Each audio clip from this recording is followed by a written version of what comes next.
So the next challenge for getting into the first floor of the guest house is putting a door in this wonky doorway.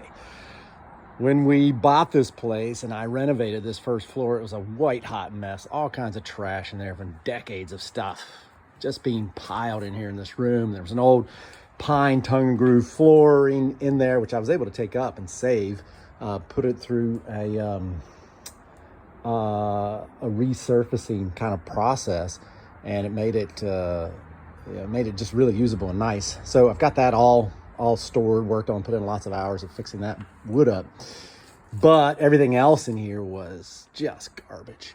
So this doorway had this weird old door in it, someone like half barn, half house kind of door thing. It had a padlock on it, I had to bust off and got it out.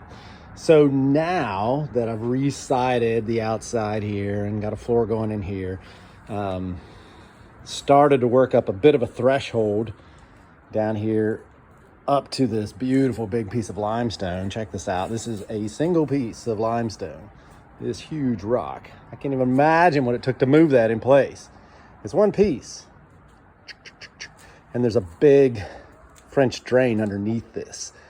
It's just a big cube, looks like a big shower stall. It's all made out of stone. There's no bottom in it, and all the water from downspouts all across the property here shoot down into there. So it's a nice entryway, nice threshold, but we need a door. So I've got to frame this in. Now, I hate to be this honest, but I think framing in a door from scratch is a little beyond my carpentry skills, but I got to do it. So I'm just going to do it. So here's the rough frame. Got nice beams up across the top, down either side for uprights, and it's just got to be framed in. Found a door in the barn, washed it all off today. I have to fix it up here and there, get it painted, and then I'm gonna start framing this in.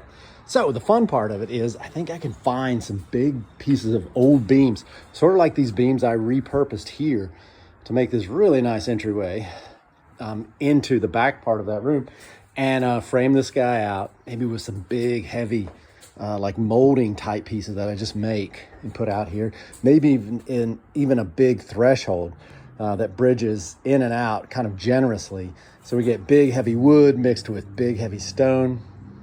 That would be beautiful. So it makes me nervous on the one hand. On the other hand, the opportunity to do something really unique is exciting, so I'm going to do it.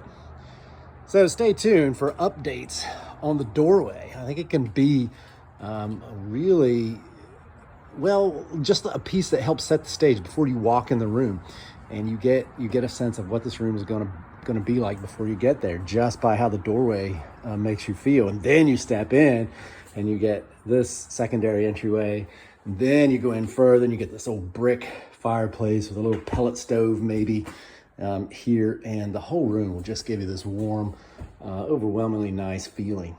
So tons of little things to do. I'm putting in these sockets today, messing around with window trim. That trim piece is going to come off, but I was just trying to see if I wanted to blend in the window with that top beam that I put in. I don't know. And then obviously the sashes are gone. They're being repaired right now, and they'll be stuck back in there. So little window things, electrical things. Bathroom door is just going to be a stock bathroom door. Cleanup of the shower, sink going in, toilet going in. It's all here. The hard part of getting electricity in the water is done. Now it's just putting in those little things. But it's just a lot of it. So there's the update. The door. But how nice to get this old door that's been out in the barn for decades and decades and decades. And get it back into use. Sadly, I just took off from who knows how old. The hardware that has been on that door forever is really kind of nice. So we'll see what happens.